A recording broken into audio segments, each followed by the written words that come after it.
आधुनिक भारत के इतिहास का स्पेक्ट्रम का ये मेरा तीसरा वीडियो है। इसके पहले मैं 2 वीडियो में जो कैसे रुपया कंपनी का भारत में आगमन हुआ, कैसे अंग्रेज़ों ने हमारे भारत पर विजय हासिल किया वो देख चुका था। दूसरा वीडियो में मैं मेनली जितने भी हमारे देश में जनजातीय विद्रोह, नागरिक विद्रोह, सैन्य विद्रोह, किसान विद्रोह आंदोलन जो होता है, मैं सबको एक ही वीडियो में मैं इसको बता दिया था। 2 वीडियो मेरा हो गया है, ये मेरा तीसरा वीडियो है। तीसरा वीडियो जो है इसमें हम लोग ये देखेंगे कि जो 1850 से लेके 1900 के बीच या उसके बाद जो भी हमारे देश में सामाजिक धार्मिक सुधार आंदोलन होता है उसको हम लोग अच्छे से देखेंगे, टू द पॉइंट देखेंगे, जो कि एग्ज़ाम के पॉइंट ऑफ व्यू से काफ़ी क्या है महत्वपूर्ण है। ध्यान रखिएगा कि आपको पता है कि हमारे देश में जब 17-18 सेंचुरी में कई सामाजिक बुराइयां थी, जिसमें एक था सती प्रथा, सबसे खतरनाक प्रॉब्लम था। इसमें क्या होता था, जब किसी पति की मृत्यु हो जाता था तो पति के मृत्यु के साथ ही अगर उसकी पत्नी जिंदा है तो उस चिते के साथ पत्नी को भी जलकर क्या होता था, मरना पड़ता था। ये सती प्रथा था हमारे देश में, ठीक ना। तो इस सती प्रथा के खिलाफ जो सबसे पहला जो आवाज़ उठाया उसका नाम था राजा राम मोहन रॉय ने।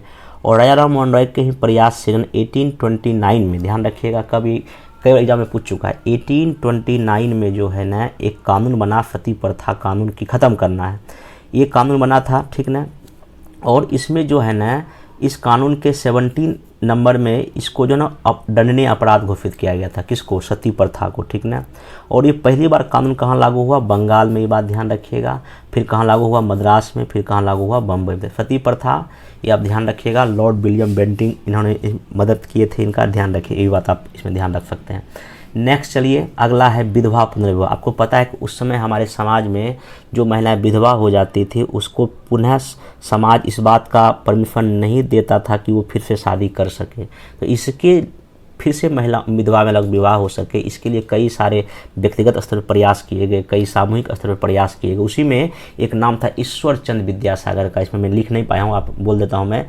उन्होंने उन्हीं के सहयोग से 1856 में एक विधवा पुनर्विवाह अधिनियम आया था, ठीक ना। इसके तहत ये था कि महिलाएं अब से विवाह कर सकती है जो विधवा हो चुकी है, ठीक ना। फिर इसमें देखिए कुछ और व्यक्ति का नाम जो आपको जानना चाहिए। इसमें एक है विष्णु शास्त्री पंडित, ये महाराष्ट्र के थे। इन्होंने 1850 में विधवा पुनर्विवाह एसोसिएशन की स्थापना किया था, ठीक ना। बाद में इसी एसोसिएशन के जो अध्यक्ष बने थे D.K. कर्वे, और इसी D.K. कर्वे ने पूना में एक विधवा आश्रम भी खोला था 1899 में। और इन्होंने ही 1906 में भारतीय महिला विश्वविद्यालय क्या किया था, बनाया था। ये क्वेश्चन कई बार एग्जाम में पूछ चुका है, ध्यान रखिएगा। और एक मद्रास के थे वीरेशलिंगम, वो भी जो है विधवा पुनर्विवाह से जुड़े हुए क्या थे, व्यक्ति थे। क्वेश्चन बीपीएससी या यूपीएससी कभी कभी ये पूछ देता है कि विधवा पुनर्विवाह जैसे अच्छी चीज़ों से कौन कौन व्यक्ति जुड़े हुए थे। ऑप्शन देता है ABCD। जब तक आपको ये पता होगा कि कौन कौन जुड़े हुए व्यक्ति थे तो आप इसको आंसर को यदि क्या कर सकते हैं, बना सकते। देखिए, पढ़ने के क्रम में ये मत सोचिए कि जो मैं नोट्स में बता दिया या जो कर दिया वो सफिशिएंट है। आपको कुछ एक्स्ट्रा अपना दिमाग क्या करना पड़ेगा, लगाना पड़ेगा। एक कंपटीशन है, कितना भी आपको मैं बता दूं, कुछ कर दूं, या कोई कहीं भी कोई आपको बता दे, तो आपको अपने लेवल पे कुछ ना कुछ सोचना ही पड़ेगा, क्योंकि वहाँ तो एकदम आपका दिमाग ही काम करेगा ना। तो मैं जो बता दिया ठीक है, लेकिन फिर भी आपको वहाँ थोड़ा बहुत दिमाग लगाना पड़े, कैसे और भी क्वेश्चन यहाँ से पूछे जा सकते हैं। इसलिए थोड़ा सा अपना माइंड को ओपन करके रखिएगा, तभी जो है ना और अच्छे से आप जवाब दे पाइएगा क्वेश्चन का, ठीक ना।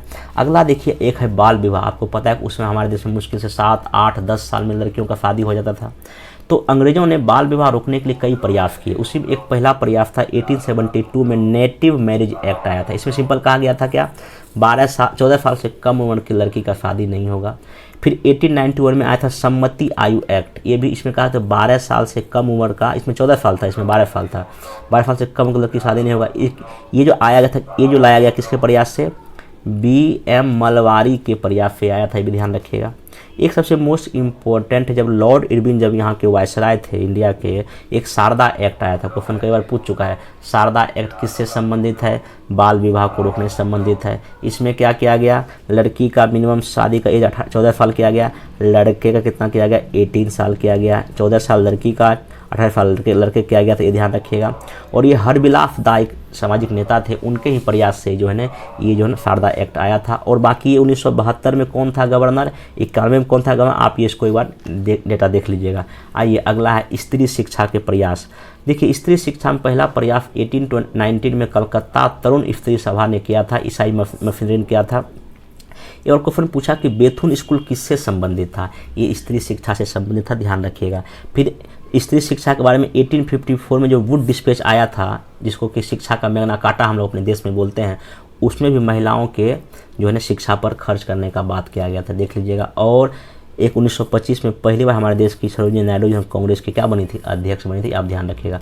एक और सबसे मोस्ट इंपॉर्टेंट फैक्ट बता रहा हूँ, 1927 में अखिल भारतीय कांग्रेस महिला कांग्रेस की क्या हुई थी, स्थापना हुई थी। और सावित्रीबाई पहली प्रथम महिला हमारे देश की अध्यापिका थी, ये भी ध्यान रखिएगा। अब देखिए हम जाति प्रथा के बारे में भी कुछ कुछ संगठन कुछ प्रयास संगठन करती है, उसी में एक का है 1932 में अखिल भारतीय हरिजन संघ, MG मतलब महात्मा गांधी ने बनाया था।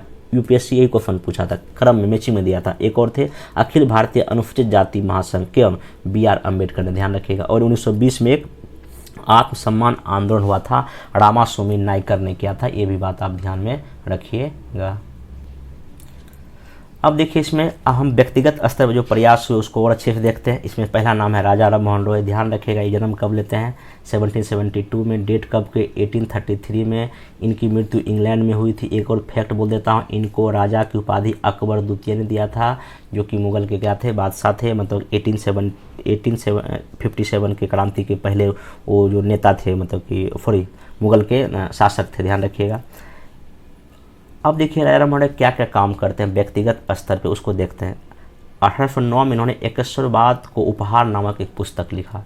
ये एकेश्वरवाद को मानते थे, बहुदेववाद को नहीं मानते थे, मूर्ति पूजा को नहीं मानते थे। कौन, राजा राम मोहन रॉय, ठीक ना। वेद और उपनिषद का अनुवाद किया बांग्ला भाषा में। 1814 में इन्होंने आत्मीय सभा के क्या किया, स्थापना किया। एक और 1820 में इन्होंने प्रिंसिप्स ऑफ जीसस बुक लिखा था। आपको पता है कि यूरोपीय कंट्री में जो है ना, जो क्रिश्चियन जो धर्म है, इसमें भी एक मूवमेंट हुआ था, उसका नाम था प्रोटेस्टेंट मूवमेंट। इस प्रोटेस्टेंट मूवमेंट को किया था मार्टिन लूथर, एक जर्मनी के बहुत बड़े मतलब दार्शनिक, समझिए कि अच्छे नेता थे। उन्होंने ही जो ईसाई धर्म में जो कुरीतियाँ आ गई थी, जो कि चीज़ें गलत हो चुकी थी, उसको सुधारने का प्रयास किया। उन्होंने जो है ना किताब लिखा था एक न्यू टेस्टामेंट, उसी का जो है ना ये उसी पर जो ये अकबर यहाँ पे ना प्रिंसिप ऑफ जीसस नाम का किताब लिखते हैं, ध्यान रखिएगा। 1817 में हिंदू कॉलेज खोला, किसके सहयोग से, डेविड हेयर के सहयोग से, क्वेश्चन कई बार पूछ चुका है। 1825 में फिर वेदांत कॉलेज खोला इन्होंने। फिर आगे देखिए इनको भारतीय पत्रकारिता का जनक भी कहा जाता है और आधुनिक भारत का पिता भी शायद इन्हीं को कहा जाता है, ये भी देख लीजिएगा, ठीक ना। 1828 में उन्होंने ब्रह्म समाज की स्थापना किया, जो बाद में इसका नाम क्या हो गया, ब्रह्म सभा पहले नाम था, बाद में क्या हो गया, ब्रह्म समाज हो गया था, ध्यान रखिएगा। जब इनकी मृत्यु हो गई तो ब्रह्म समाज का जो बागडोर जो है देवेंद्रनाथ टैगोर, रविन्द्रनाथ टैगोर के पिताजी पर आ गया था। देवेंद्रनाथ टैगोर ऑलरेडी ज्ञानवर्धनी और तत्वबोधनी ऐसे सभा से जुड़े हुए थे, बाद में इनका इसी में विलय हो गया, तो ब्रह्म समाज और भी क्या हो गया, मजबूत हो गया।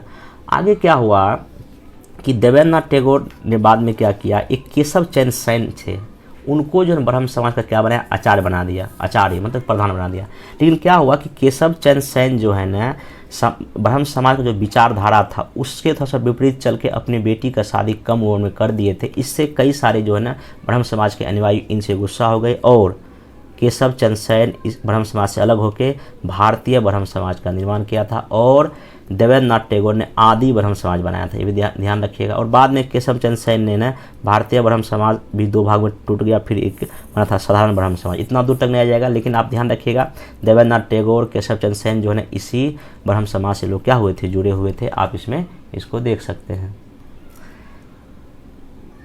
फिर देखिए इसमें एक और मोस्ट इंपॉर्टेंट है प्रार्थना समाज, कई बार एग्जाम में पूछ चुका है, कितने एग्जाम में पता नहीं कितना एग्जाम से पूछ चुका है। प्रार्थना समाज कब बना, 1867 में। ये ब्रह्म समाज के समान ही था, मतलब कि इस समय जितना भी सब संगठन उसका सबका काम क्या था, एक कफरवाद का बढ़ावा देना, मूर्ति पूजा का विरोध करना, विधवा पुनर्विवाह करना, जाति प्रथा खत्म करना, मंदिर प्रवेश, ये सब का कार्यक्रम था, क्योंकि उसमें जो समाज में बुराइयाँ था सबके खिलाफ लोग लड़ रहे थे। इस समाज की स्थापना किसने किया, आत्माराम पांडुरंग ने और केशव चंद्र सेन, KCS शॉर्ट में है, स्थापना किया। बाद में इसे कौन जुड़े, रानाडे जुड़े, भंडारकर जुड़े, और एक चंदावरम नाम के नेता थे, वो भी जो है इस समाज से क्या हुए, जुड़े। पूछता है कि प्रार्थना समाज का स्थापना किसने किया, ABCD। अगर दोनों ऑप्शन दे देगा तो आपका आंसर ई हो जाएगा, आप इसको ध्यान रखिएगा। आगे चलिए, ये सबसे मोस्ट इंपोर्टेंट, यंग बंग कौन थे नेता इसके, हेनरी विनियम डेरेजियो। ये पूछ चुका है, इन्होंने देखिए क्या क्या लिखा बनाया था, एकेडमिक एसोसिएशन, बंग हित महासभा और डिबेटिंग क्लब इन्होंने स्थापना किया था। और यंग बंग, इनको आधुनिक सभ्यता का जनक भी कहा जाता है, क्वेश्चन पूछ चुका है। और इसको एक बात किसने कहा था, सुरेंद्रनाथ बनर्जी ने कहा था, ध्यान रखिएगा। आगे आइए, सत्यशोधक समाज, कई बार एग्जाम में पूछ चुका है, सत्यशोधक समाज का स्थापना किसने किया, ज्योतिबा फूले ने। एक थे गोपाल हरि देशमुख, इनको लोकहितवादी भी कहा जाता है, ये भी क्वेश्चन पूछ चुका है। The servant of India society 1905 में बना, कौन बनाया, गोपाल कृष्ण गोखले, भी पूछ चुका है। एक बार EPFO UPSC एग्जाम लेती है, उसमें क्वेश्चन पूछा कि सोशल सर्विस लीग की स्थापना किसने किया था, ऑप्शन था NM जोशी, मतलब फुल फॉर्म नारायण मल्हार जोशी, ये भी आप ध्यान रखिएगा। और बाद में ये MN जोशी जो है ना भारतीय अखिल ट्रेड यूनियन कांग्रेस का क्या बनेंगे, ये अध्यक्ष भी बनेंगे, ध्यान रखिएगा। आगे आइए, रामकृष्ण आंदोलन, आपको पता है कि रामकृष्ण मिशन का स्थापना किसने किया था, स्वामी विवेकानंद ने किया था। क्वेश्चन BPSC शायद 2-3 बार पूछ चुका है कि स्वामी विवेकानंद जो विश्व धर्म संसद में भाग लेने कब गए थे, 1893, ये डेटा याद रखिएगा, अमेरिका में हुआ था। आगे आइए, आर्य समाज, देखिए आर्य समाज के संस्थापक कौन थे, दयानंद सरस्वती, कब, 1875 में। लाहौर में भी इनका पहले मुख्यालय था, बाद में बम्बई में था, फिर लाहौर भी हो गया था, ध्यान रखिएगा। इन्होंने सत्यार्थ प्रकाश किताब लिखा था, उसमें कहा था वेदों की ओर लौटे, मोस्ट इंपॉर्टेंट लाइन है, कई बार पूछ चुका है। वेदों की ओर लौटने का नारा किसने दिया था, दयानंद सरस्वती ने दिया था। DAV दयानंद एग्लो वैदिक लाहौर में खुला था स्कूल 1886 में, इन्होंने ही शुद्धि आंदोलन चलाया था। और लाला लाजपत राय भी इसी समाज से जुड़े हुए व्यक्ति थे, ध्यान रखिएगा। और देखिए कुछ और छोटा मोटा उसमें संगठन था, एक था सेवा सदन, मालाबाई ने बनाया था। देव समाज शिवनारायण ने बनाया था। और धर्म समाज इस राधाकांत ने क्या किया था, ये सब ये जो धर्म सभा जो था ये रूढ़िवादी किस्म का था, ये न सती प्रथा को लागू करना चाहते थे राधाकांत, इसलिए राधाकांत ने जो है किसका विरोध किए थे, राजा राममोहन रॉय का, ये बात ध्यान रखिएगा। नेक्स्ट चलिए, अब एक न्याय आंदोलन, ये इसको जस्टिस आंदोलन भी कहते हैं, ये कहाँ हुआ था, मद्रास में। नेता कौन थे, CN Mudaliar, TM Nair, P Tyagaraja. बाद में एक और होता है आत्मसम्मान आंदोलन, रामास्वामी नायर करते हैं, ध्यान रखिएगा। एक अरबी पुरम आंदोलन होता है, नयन गुरु करते हैं, ये मंदिर प्रवेश आंदोलन था। एक सबसे मोस्ट इंपॉर्टेंट 1924 में KP केशव ने केरला में वाइकोम सत्याग्रह किया था, इसमें महात्मा गांधी भी गए थे, पूछता है क्वेश्चन। एक और सबसे मोस्ट इंपॉर्टेंट टॉपिक आपका इंडियन सोशल कॉन्फ्रेंस। देखिए इंडियन सोशल कॉन्फ्रेंस की स्थापना MG राणा डे, मतलब महागोविंद राणा डे ने किया था, और रघुनाथ राव ने मिलकर किया था। इसका बैठक हर एक साल होता था। 1887 में इसका पहला बैठक मद्रास में हुआ, ठीक ना। इसी साल इंडियन नेशनल कांग्रेस के भी सम्मेलन कहाँ, मद्रास में हुआ था, आपको पता है। पहला हुआ था बम्बई में, दूसरा कलकत्ता में, तीसरा मद्रास में, किसका, इंडियन नेशनल कांग्रेस का बैठक हुआ था वार्षिक। और ये जो इंडियन सोशल कॉन्फ्रेंस था ये भारतीय राष्ट्रीय कांग्रेस का एक समाज सुधारक शाखा था, ये भी क्वेश्चन पूछा जा चुका है, ध्यान में रखिएगा यहाँ पे। अगला ये कुछ मुस्लिम आंदोलन होगा इस समय। एक फराजी मूवमेंट था, कौन थे नेता, हाजी शरीयत अल्लाह, अहमदिया आंदोलन, मिर्जा गुलाम अहमद था, खाली सब उतना पूछेगा नहीं, देख लीजिए। एक थे सर सैयद अहमद खान, अलीगढ़ मूवमेंट से जुड़े हुए थे, अलीगढ़ मूवमेंट से जुड़े हुए थे, ये भी पूछ सकता है एक बार। 1875 में मोहम्मदन एंग्लो ओरिएंटेड कॉलेज का क्या किया था, उन्होंने स्थापना किया था, किसने, सर सैयद अहमद खान। एक और इम्पोर्टेंट यहाँ है देवबंद स्कूल, ये अलीगढ़ आंदोलन के खिलाफ में शुरू हुआ था, और जब इंडियन नेशनल कांग्रेस स्थापना हुई थी तो इस देवबंद स्कूल ने क्या किया था, स्वागत किया था, ध्यान रखिएगा। अब कुछ पारसी आंदोलन देखिए, वही दादा भाई नौरोजी करते हैं, उतना इम्पोर्टेंट नहीं है। हाँ, एक सबसे मोस्ट इम्पोर्टेंट थियोसोफिकल आंदोलन, इसके कौन थे नेता, मैडम HP ब्लावोट्स्की और एक थे MS अल्काड। जो है ना ये लोग जो है ना पहले तो, हालांकि थियोसोफिकल आंदोलन जो है ना USA में स्थापना हुआ था 1875 में, लेकिन बाद में ये 1882 में मद्रास में आइडार में इसका मुख्यालय खुला। तो ध्यान पूछता ये है कि थियोसोफिकल सोसाइटी के कौन थे इसका मुख्य नेता, मैडम HP ब्लावोट्स्की, और बाद में एनी बेसेंट जो है ना इसकी क्या बनी थी, अध्यक्ष भी इस संगठन की बनी थी। कन्फ्यूज मत होइएगा, मैडम HP ब्लावोट्स्की कई बार पूछ चुका है थियोसोफिकल सोसाइटी से कौन जुड़ी हुई थी, तो ये आप देख लीजिएगा। इस तरह से ये आपका जो ना सामाजिक धार्मिक सुधार आंदोलन जो आपका स्पेक्ट्रम में था ये पूरा उसका समय निचोड़ हो गया, इतना उसमें दिया हुआ है। इससे बाहर हमको नहीं लगता कोई और क्वेश्चन बनेगा इससे। अगर ज़्यादा और इच्छा पढ़ने का है तो आपके पास घटना चक्र भी देख सकते हैं, या और भी कोई अगर बुक है तो देख सकते हैं, लेकिन इतना मेरे ख्याल से सफिशिएंट है सामाजिक धार्मिक सुधार आंदोलन से। अब आगे का वीडियो मैं 1857 के विद्रोह या कोई और मैं बनाने का क्या करूँगा, कोशिश करूँगा। तब तक इसको देखिए। धन्यवाद।